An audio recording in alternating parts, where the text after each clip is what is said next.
쇼닥터는 의사이고 박사이며 교수니까 우선 믿음이 간다. 소비자는 거기에 속는다. 거짓말하지 않을 것이라고 생각하기 때문이다. 하지만 건강기능식품은 그들이 말하는 것만큼 효과가 있지 않다.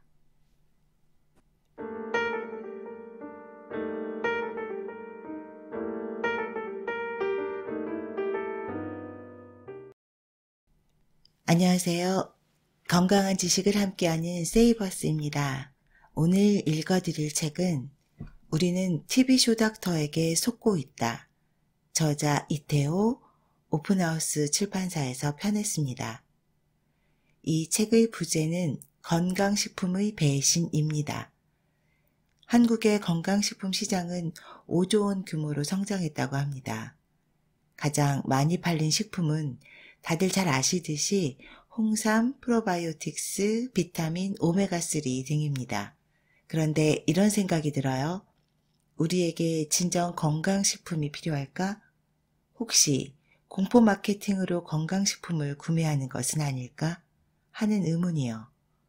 저자는 30년 이상 대학에서 생화학과 응용미생물학을 강의했습니다. 수십 년간 신문과 잡지 등에 엉터리 유사과학을 반박하고 올바른 건강정보를 알리기 위한 글을 꾸준히 써왔습니다. 이제 종편과 공중파에서 쇼닥터를 시청하는 것은 일상이 되었는데요. 저자는 식품에 대한 잘못된 과장과 거짓말에 돌직구를 날립니다. 건강식품이 지배하는 세상을 향해 일침을 쏘고 있는 거죠. 저는 저자의 이러한 용기와 열정에 박수를 보내고 싶습니다. 또한 저자는 매일 자신의 블로그에 본인의 견해를 쓰고 있습니다. 네이버 블로그 전문가에게 듣는 생활 속의 과학 상식이에요. 이 블로그의 글도 읽어보시길 권유드립니다. 오늘은 건강한 삶에 관심 있는 여러분들께 우리는 TV쇼 닥터에게 속고 있다를 강력하게 추천드립니다. 추천사 최낙원. 방송에 온갖 쇼닥터와 불안 장사꾼이 등장하여 한쪽에서는 효능을 과장하고 다른 한쪽에서는 위험을 과장하여 불안을 조장한다. 사실 방송에서 식품의 효능을 과장하는 쇼닥터치고 식품을 종합적으로 공부한 사람은 없다. 그냥 대중이 믿고 싶어하는 속설을 방송이 의도하는 포맷에 따라 자료를 검색해 제공할 뿐이다. 이 책은 건강식품에 대한 거짓말들을 일상의 언어와 상식만으로 명쾌하게 풀어나간다. 저자가 식품에 대하여 깊은 내공과 애정을 가지고 있기 때문에 가능한 일이다. 책의 큰 목차 1장 건강식품의 배신 2장 그거 진짜 몸에 좋은 거 맞아?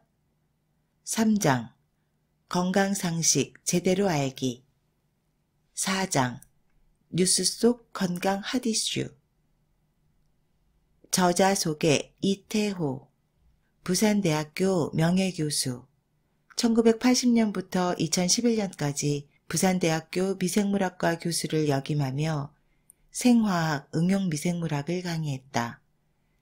매년 부산대학교 학생들이 뽑는 강의에서 2009년에는 최우수 강의 교수로 선정되었다. 국립보건원 및 식약처 심의위원, 교육부 교재 편찬 심의위원, 부산대 기초과학연구원장, 한국미생물생명공학회 및 한국미생물학회 이사 등을 지냈다. 신문과 잡지 등 여러 매체에 올바른 건강정보를 알리기 위한 칼럼을 꾸준히 써왔으며 현재 중앙일보에 이태호의 잘 먹고 잘 살기를 연재 중이다. 저자 서문 이번 북 리뷰에서는 저자 서문을 길게 읽어드리겠습니다. 왜냐하면 서문에 저자가 주장하고 싶은 내용이 거의 모두 함축되어 있기 때문입니다. 저자는 문체를 돌려서 이야기하지 않습니다. 바로 정면 승부합니다. 그럼 저자 서문을 읽어보겠습니다. 종편이 생기고 나서 쇼닥터란 신조어가 탄생했다. 대한의사협회에서는 의사 신분으로 방송 매체에 출연하여 의학적으로 인정되지 않은 시술을 홍보하거나 건강기능식품 등을 추천하는 등 간접 과장 허위 광고를 일삼는 일부 의사를 쇼닥터로 정의한다. 의사로서 가져야 할 도덕적 사명감을 저버리는 회원들에게 경고와 제재를 가한다는 취지였다. 쇼닥터는 의사뿐만이 아니다. 한의사, 교수, 식품영양학자 등 자칭 전문가로서 TV나 여타 여론 매체에 무책임한 허위 사실을 쏟아내고 유포하는 이들을 모두 포함한다. 웰빙 열풍으로 몸에 좋다는 건강식품이 넘쳐나는 요즘, 이 쇼닥터들의 기세가 심상치 않다.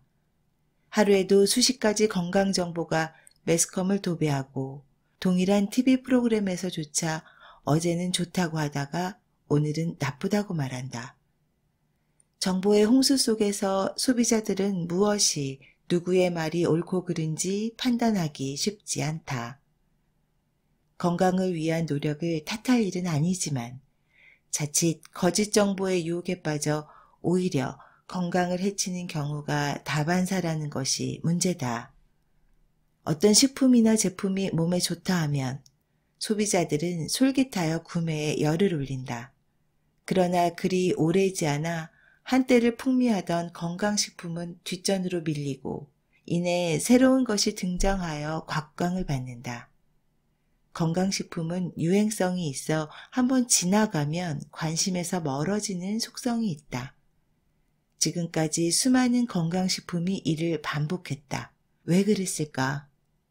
당연히 효과가 없거나 신통치 않아 그 사기성을 간파당했기 때문일 것이다. 의약품은 임상 성적을 제출해 관계기관의 허가를 득한 것이고 건강식품은 이런 절차가 필요 없어 제품 등록만 한 것이 보통이다. 그래서 시중에 나와 있는 건강식품의 대부분은 과학적 근거가 부족하다. 대개는 과대 허위 선전에 가까운 황당한 것들이라는 뜻이다.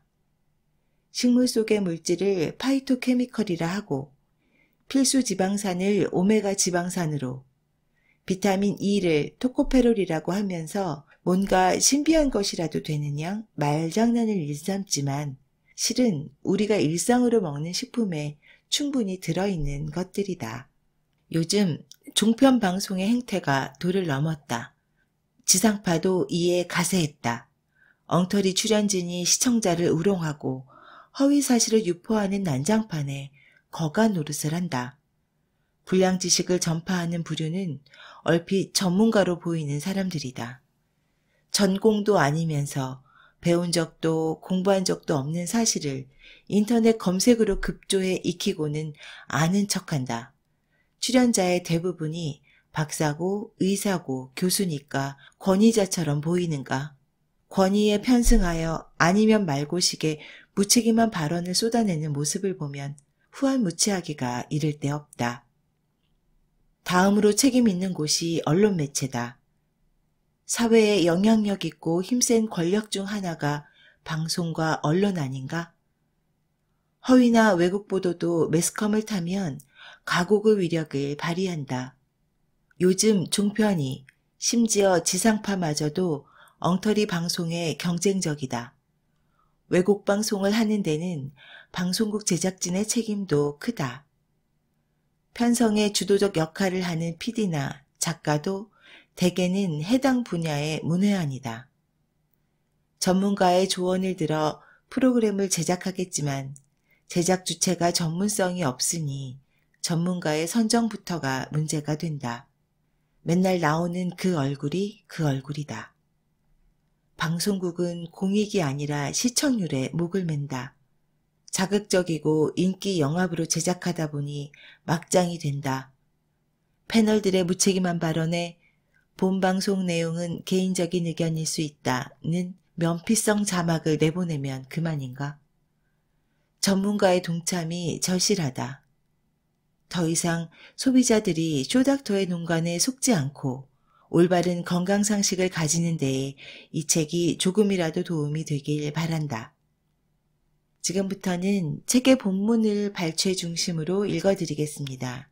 이 책은 수많은 주제를 다루고 있습니다. 저자가 언급한 69가지의 그 주제 중에서 가장 이슈가 되고 있는 5가지 주제에 대해서만 읽어드리도록 하겠습니다. 다른 64가지 주제에 관해서 궁금하신 분들은 책을 통해서 확인해 보시길 부탁드립니다. 유산균에 대한 환상. 요즘 유행하는 건강식품들 중 가장 대중적인 인기를 누리는 것은 유산균이다. 대부분의 건강식품이 중장년층을 겨냥하는 반면 유산균은 아기부터 노인까지 온 가족 건강지킴이로 자리 잡았다. 스틱형 포장재에 분말이 들어있는 유산균 제품은 먹어보지 않은 사람이 없을 정도다. 출시 초기에는 장 건강, 변비 해소에 좋은 제품으로 알려졌다가 그 효능이 차츰 진화해 현재는 면역력을 높여 아토피나 천식, 비염, 혈중 콜레스테롤 감소, 항암, 피부 미용 등의 효과가 있다고 하여 시장 규모가 연 3천억대로 급성장했다. 유산균 제품은 흔히 제품명에 프로바이오틱스가 들어간다. 사람 또는 동물이 섭취했을 때 건강에 유익한 효과를 나타내는 균을 총칭해서 프로바이오틱스라고 하는데, 이는 항생제를 뜻하는 안티바이오틱스에 대비되는 신조어이다. 우리의 생명에 유익하다는 뜻으로 보통은 유산균의 다른 이름으로 사용되며 넓은 의미로는 장 속 유익균을 통틀어 부르는 이름이다. 유산균은 당류를 분해하여 유산을 생산한다. 먼저 유산에 대해 알아보자. 우유에 3% 정도 들어있는 탄수화물을 유당 또는 젖당이라 부른다. 유당은 포도당과 갈락토스 한 분자가 결합해 있는 올리고당으로 유산균이 이 유당을 먹이려 하여 유산이라는 유기산을 만든다. 유산은 산성을 띠고 청량감 있는 신맛을 내며 체내에서 많은 열량을 내는 고에너지 화합물이다. 화학적으로 만들어지기도 하나 보통은 미생물 발효에 의해 생산된다. 유산은 유산균에 의해서뿐만 아니라 우리 몸속에서도 생성되는 물질이다. 운동을 격렬하게 했을 때 산소 부족에 의한 포도당의 불충분 대사로 생성되며 체내 축적이 많을 경우 피로를 느끼게 하는 피로 물질이기도 하다. 물론 이것도 시간이 지나면 분해되어 에너지를 내면서 없어진다. 생리적 기능이나 양리적 효과가 있는 물질은 아니다. 이 유산을 생산하는 유산균은 장에 서식하면서 정장작용 등 여러 가지 생리기능을 발휘하며 유해균의 생육을 억제하고 질병을 예방한다고 알려진 유용한 세균이다. 그러나 최근 유산균의 효능에 대한 부정적인 연구 결과가 많이 나오고 있다. 덴마크 코펜하겐 대학교 교수팀은 프로바이오틱스가 건강한 성인에게는 아무 효과가 없다는 연구 결과를 발표했다. 미국 워싱턴 대학교 의대는 21개월간 70명의 환자들을 대상으로 프로바이오틱스를 섭취하게 한 결과 별다른 효과가 없는 것으로 확인했다. 면역학자 에란 엘리나브 박사는 프로바이오틱스의 유입이 장내 미생물 간의 경쟁을 유발해 장내 세균 활동이 크게 위축된다는 사실도 밝혀냈다. 특히 항생제 유입 시에 소멸된 장내 세균이 다시 살아나야 할 기회를 박탈하는 부작용도 보고했다. 국내 언론에서는 프로바이오틱스가 면역력이 약한 미숙아, 노인, 중증 질환자 등에게는 자칫 균열증을 일으킬 수 있다는 경고를 했다. 프로바이오틱스로 면역이 과도하게 증가한 상태에서 장 점막이 손상되면 그 사이로 균이 들어가 균열증을 유발할 수 있다는 것이다. 최근에는 유산균을 식물성 유산균, 동물성 유산균으로 구분하면서 식물성이 몸에 더 좋다고 광고한다. 김치 등 발효식품에 있는 유산균은 식물성이라 좋고 요구르트에 있는 유산균은 동물성이라 나쁘다는 주장인데 말도 안 되는 소리다. 홈쇼핑 등에는 수입산 유산균이 국내산보다 우수한 것으로 선전하지만 사실이 아니다. 아마도 미생물을 식물 재료에 키우면 식물성이 되고 동물 재료에 키우면 동물성이 되는 식으로 생각하는 듯하다. 최소한의 과학적 지식도 없이 가짜 효능을 퍼뜨리는데 피해를 보는 것은 소비자들 뿐이니 참으로 안타깝다. 유산균은 건강식품 중 병원 처방이 자주 나오는 거의 유일한 제품이다. 건강식품은 약이 아니다. 얼마만큼의 효과가 있는지도 의문이다. 건강한 사람은 먹어도 먹지 않아도 상관없다. 결론적으로 병원 처방을 받아야 할 정도로 장 건강이 나쁜 사람만 먹으면 되고 건강 보조의 목적으로 일부러 먹을 필요는 없다는 것이다. 오메가3, 누구냐 넌. 중성지방을 잡는 들기름이라는 방송을 보고 황당해한 적이 있다. 들기름에 들어있는 오메가3 지방산이 몸속에 중성지방을 태워 성인병을 예방한다는 주장이었다. 오메가3는 오메가6 지방산과 함께 우리가 꼭 먹어줘야 하는 필수 지방산이지만 이들에게 중성지방을 태우는 기능은 없다. 둘 다 중요한 물질인데 오직 오메가3만 특별하게 강조하는 것도 잘못이다. 대부분의 지방산은 우리 몸속에서 아미노산과 포도당으로부터 쉽게 합성된다.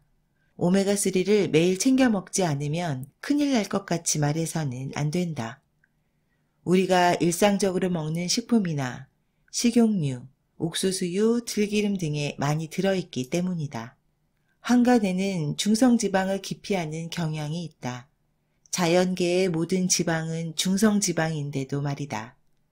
오메가3의 함량이 높은 기름도 다 중성지방에 속한다. 산성지방이나 알칼리성 지방이란 없다.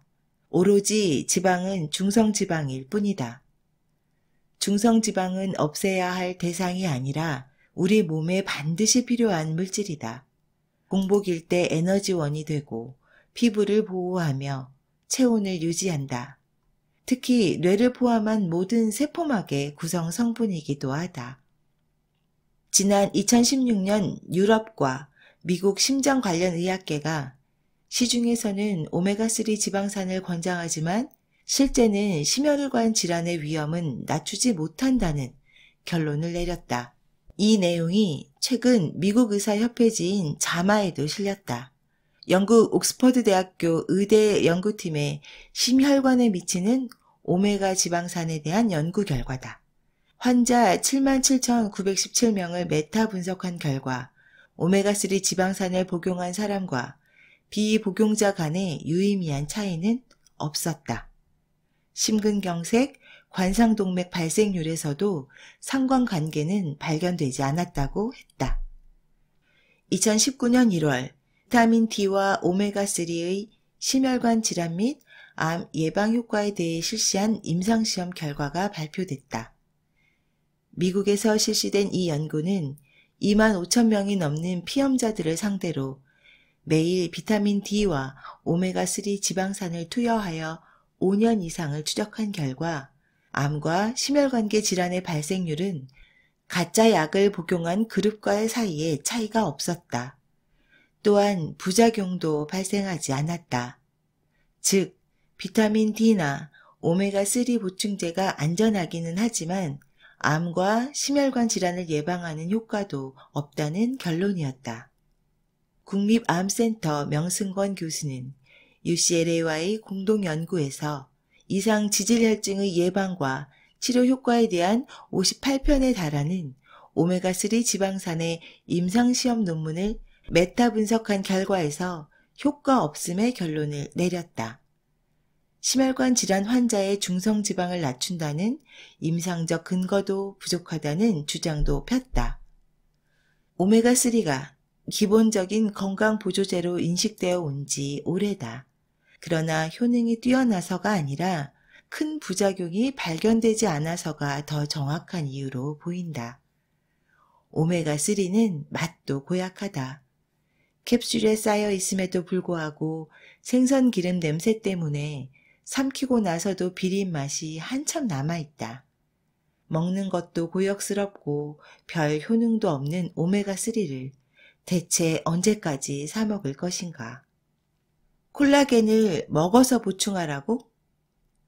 한 차례 대단한 인기를 누리고 사라졌던 콜라겐이 또다시 다양한 제품 형태로 등장하고 있다. 콜라겐이 먹거나 바르는 것만으로는 체내에 흡수되지 않는다는 많은 보도가 있었음에도 불구하고 시장이 유지되는 걸 보면 참 신기할 따름이다. 콜라겐은 식물에는 없고 동물에만 존재하는 단백질이다.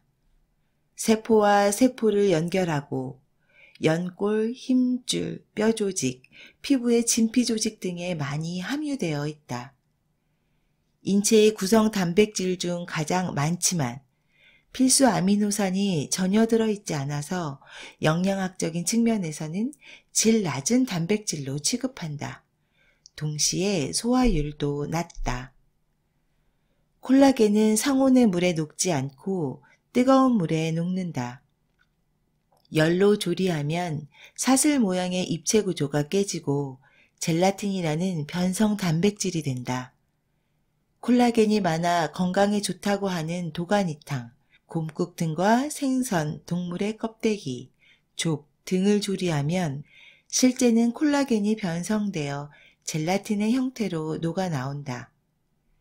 이들 음식을 섭취하면 여느 단백질처럼 소화 효소에 의해 가수분해되어 아미노산으로 변하고 혈액 속으로 흡수되어 에너지원으로 사용되거나 체내 단백질 합성의 재료 등으로 이용된다. 소화가 되어 분해되면 단백질 본연의 성질은 사라지고 이미 젤라틴도 콜라겐도 아닌 구성 아미노산으로 해체된다. 이렇게 되면 다른 단백질의 소화에 의한 아미노산과 구별이 불가능하다. 즉, 우유 단백질인 카제인에서 나온 글리신과 콜라겐에서 나온 글리신은 다르지 않다는 것이다. 온전한 콜라겐이나 젤라틴은 분자량이 커서 단백질의 형태 그대로는 피부나 소화관에 흡수되지 않는다. 그럼에도 먹는 콜라겐, 바르는 콜라겐, 콜라겐 함유 비누 및 화장품, 건강식품 등으로 큰 시장이 형성되어 있다. 관절통 완화, 주름살 개선, 머리카락의 윤기, 혈관, 뼈, 치아 등에 효능이 있다고 선전한다. 콜라겐의 큰 분자량과 물에 녹지 않는 성질 때문에 체내로 흡수되지 않는다는 비판이 나오자 효소나 산으로 저분자한 콜라겐을 만들어 이제는 흡수가 가능하다고 허위 선전을 하기에 이르렀다. 그러나 저분자화 하더라도 피부나 소화기관에서 그대로 흡수되지 않는 것은 매한 가지다. 피부 역시 하나의 훌륭한 세포이기 때문에 분자량이 적다고 해서 물질이 자유롭게 들락거릴 수 있는 것은 아니다. 그렇다면 공기 속, 물 속의 온갖 유해 물질도 스며들지 않겠는가? 또 만약 어떤 단백질이 체내에서 소화되지 않고 단백질의 형태 그대로 흡수된다면 심각한 문제가 발생한다. 우리의 면역 체계가 이를 적으로 간주하여 공격의 대상으로 삼기 때문이다. 동물의 콜라겐을 먹는 것은 사람의 몸속 콜라겐의 합성이나 보충과는 아무 관계가 없다. 불가능한 얘기지만 만약 사람의 콜라겐을 먹는다 해도 당연 효과는 없다.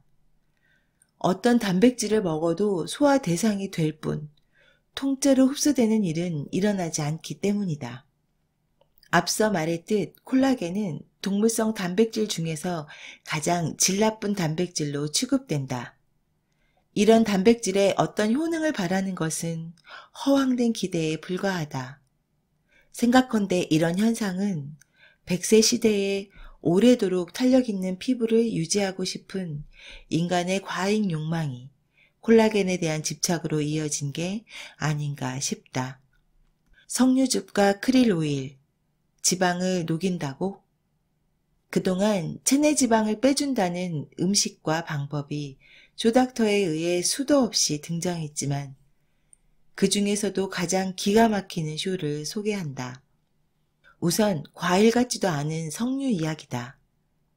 석류에는 에스트로겐 유사 호르몬이 많이 들어있어 여성의 갱년기 장애에 좋고 항산화 물질이 있어 암에도 효력이 있다는 등 예찬이 요란했다. 이제는 체내 지방을 녹여낸다는 황당한 주장까지 등장했다. 물 위에 돼지 기름을 띄워놓고 석류, 양파, 부추즙을 각각 부어 일정 시간이 지난 후 기름이 줄어든 양을 보여주고는 석류즙이 혈관 속 기름을 녹인다는 실험이었다.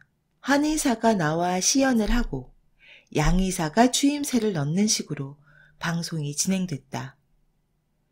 얼마 전 중국에서 과일이나 야채 주스가 몸에 좋다 하니 먹는 것보다 혈관에 직접 넣으면 더 좋을 것이란 착각에 실제 과일 주스를 주사기로 혈관에 주사해 피실험자가 중태에 빠졌다는 기사가 신문에 났다. 이런 허접한 방송을 보면서 한국에서도 그런 일이 벌어질 수 있겠다는 생각이 들었다. 최근 같은 방송국에서 한 의사가 아닌 양 의사가 재료를 달리해 똑같은 시연을 했다. 이번에는 주스 대신 크릴 오일과 식용유를 비교해 크릴 오일이 돼지기름을 물에 잘 분산시키는 실험을 보여주고는 혈관 속 지방을 빼준다는 내용이었다. 이런 현상은 크릴 오일에 물과 기름이 잘 섞이게 하는 유화제 성분이 들어있기 때문이다. 신기할 것도 없다. 이런 분산 현상과 체내 지방의 제거와는 아무런 상관관계가 없다. 사실 혈액 속 지방은 그들이 말하듯 물 위에서처럼 둥둥 떠다니지 않는다. 리포단백질이라는 알갱이가 안전하게 실어 나르기 때문에 혈관에 달라붙거나 막는 현상은 일어나지 않는다. 만약 석류즙 등에 기름을 녹이는 성분이 있다 해도 이 물질이 소화 과정을 거쳐 혈관 혹은 세포 속으로 들어가 그 속에 있는 지방을 녹여 없앤다는 것은 말이 되지 않는다.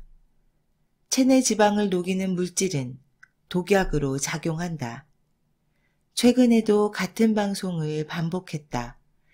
이번에는 부추와 양파를 생강, 시금치로 바꾸고는 출연한 의사를 달리해 또 쇼를 벌였다. 몸속 지방을 없애는 방법은 많이 움직이는 것밖에 없다. 운동이든 노동이든 우리가 운동을 지속하면 먼저 간이나 근육 속에 소량 저장된 탄수화물인 글리코겐이 대사되면서 에너지를 공급한다. 이 물질이 고갈되면 지방으로 대체된다. 인간의 몸은 최대한으로 먹어 비축하는 기능이 있다. 게다가 일단 쌓인 지방은 절약 모드로 전환해서 좀처럼 소비하려 들지 않는다. 이게 다이어트를 해도 좀처럼 체중이 빠지지 않는 까닭이다. 다이어트를 끝내고 정상 시기로 돌아오면 단기간에 말짱 도루묵이 되어버리는 요요 현상도 이를 뒷받침한다. 요즘은 대부분 육체의 건강보다는 외적인 아름다움을 위해 다이어트를 하는 경우가 많다. 단기간에 살을 빼고 싶은 사람들에게 이런 제품들은 걸려들기 좋은 비싼 미끼일 뿐이라는 걸 명심했으면 한다. 소식과 수명 연장. 소식하면 오래 살까? 이론적으로는 그렇다고 볼 수 있다. 그 근거를 알아보자. 음식이 소화되고 몸속에 흡수되면 에너지를 얻기 위해 분해되거나 몸속에 필요한 물질의 합성을 위한 재료로 사용된다. 이 두 가지 경로를 합쳐서 대사라고 한다. 거의 모든 생물의 공통이다. 미생물에서부터 사람에게까지 거의 동일하다는 게 참 신기하다. 이것이 생명의 기원과 진화를 설명하는 하나의 가설이 되기도 한다. 그러면 분해 대사가 왜 수명하고 관계가 있는지 짚어보자. 이하 일부는 앞에서 나왔던 내용이지만 불가피하게 반복한다. 우리가 숨을 쉬는 건 왜일까? 정답은 산소를 공급하기 위함이다. 그럼 어디에다 산소를 공급할까? 허파라고? 틀렸다. 정답은 에너지 대사가 일어나는 세포 속 전자전달계다. 전자전달계는 영양 성분으로부터 나오는 전자를 모아 에너지를 생산하는 공장이다. 이 공장에서 나오는 쓰고 남은 전자는 그냥 버릴 수가 없어 산소와 결합시켜 물로 만들어버린다. 이때 필요한 산소를 공급하기 위해 우리가 숨을 쉰다는 게 맞다. 오줌이나 땀으로 배출하는 물의 상당 부분이 여기에서 만들어진다. 이 전자전달계에서 활성산소가 가장 많이 나온다. 활성산소가 많이 발생되면 인체에 대한 피해가 커진다. 암, 백내장, 류머티즘 등 다양한 질병이 활성산소를 원인으로 본다. 그래서 활성산소가 많이 발생하지 않도록 혹은 발생한 활성산소를 신속하게 없애주는 작업이 필요하다. 과잉으로 활성산소가 생성되면 감당할 수 없게 되고 우리 몸은 그 피해를 입게 된다. 그래서 시중에서 얘기하는 항산화제가 이런 활성산소를 없애준다고 둘러대는 이유가 되기도 한다. 그러므로 전자전달계의 지나친 혹사를 막기 위해서는 에너지 대사를 줄이면 된다. 그 방법이 밥을 적게 먹는 것, 지나친 운동을 삼가는 것, 즉 산소의 소비량을 줄이는 것이다. 전자전달계의 불필요한 작동을 감소시키는 게 가장 좋은 방법이라는 뜻이다. 운동을 너무 심하게 하면 에너지가 많이 필요하고 산소의 소비량도 늘어난다. 고로 활성산소의 발생이 많아진다. 그래서 소식하고 산소의 소비가 적은 사람이 오래 산다는 이론이 나왔다. 산소 소비가 많은 운동선수가 수명이 짧다는 통계도 있다. 일본의 스모 선수 중에는 수명이 긴 사람이 거의 없다. 즉, 운동량이 많이 먹으면 대사량이 증가하고 활성산소가 많이 나와 몸에 피해를 주고 수명이 짧아진다는 이론이다. 산화 스트레스라는 학문적 용어가 있다. 활성산소에 의해 우리 몸이 받는 피해를 뜻하며 만병의 근원으로 친다. 대사량이 수명과 반비례하는 경우로 소형 동물을 예로 들어 설명한다. 덩치가 작고 활동량, 즉 대사량이 많을수록 수명이 짧아진다는 이론이다. 소형 동물은 세포당 대사량이 비교도 안 될 정도로 많다. 박쥐는 하루에 자기 몸무게의 반 정도를 먹어야 한다. 이런 대사량은 활동량에도 비례하지만 몸의 크기가 작을수록 세포수에 비해 밖으로 노출되는 표면적이 많아져서 체온 유지를 위해 에너지가 더 필요하다는 이유다. 행동이 굼뜨고 덩치가 클수록 수명이 길다는 과학적 근거도 이를 뒷받침한다. 그러면 적게 먹고 가만히 누워있으면 어떨까? 몸을 움직이지 않으면 근육이 퇴화하고 세포의 기능이 저하한다. 몸을 적당히 움직여야 활동력도 생기고 의욕도 생긴다. 그럼 하루에 얼마를 먹으면 좋을까? 필자도 모른다. 성인이 하루에 필요한 에너지가 2100kcal라고도 하고 2300kcal라고도 한다. 이 수치도 기준으로 삼기에는 애매하다. 하루에 2000kcal 이하를 먹고도 건강하게 잘 사는 사람이 많다. 하루에 한 끼만 먹는 이도 있다. 과학적으로 도저히 설명이 불가능한데도 건강을 유지한다. 인체의 신비한 대목이다. 인간의 욕구 중 가장 강한 것이 식욕이다. 삶의 가장 큰 즐거움이 맛있는 음식을 먹는 것이라는 사람도 많다. 이성에게는 이성과 자제가 있어 만물의 영장으로 친다. 동물처럼 본능이 시키는 대로 하지 않는 게 인간을 인간이게 하는 가장 큰 덕목이다. 오래 살려는 것보다 건강하게 사는 게 더 중요하다. 지나친 식욕은 건강을 해친다. 지금까지 이태호 명예교수의 우리는 TV 쇼닥터에게 속고 있다를 읽어드렸습니다. 건강에 대한 공포가 마케팅이 되고 있습니다. 이러한 상황에서 이 책은 황량한 사막에서 오아시스 같은 존재라고 생각합니다. 이 책에 대한 마무리는 행복한 미소님의 북 리뷰로 대신할까 합니다. 이 책을 읽게 되어 다행이라는 생각을 했다. 병을 앓고 있는 환자들은 귀가 가볍다는 이야기를 많이 듣는다. 그럴 수밖에 없다. 어떻게 하면 병이 나을 수 있을까라는 생각뿐이기 때문이다. 특히 생명에 영향을 받는 환자들은 병이 나을 수만 있다면 무엇이든지 먹는다. 나아야 된다는 일념밖에 없는 환자들은 더욱 쇼닥터의 말에 움직인다. 이 책을 통해 우리는 다양한 건강에 대한 정보를 새로운 각도에서 볼 수 있다. 먹는 것이 약이다. 섭생의 불편한 진리를 파헤치는 저자는 우리들의 건강을 위해 솔직하면서 진실된 고민들을 설명해 주고 있다.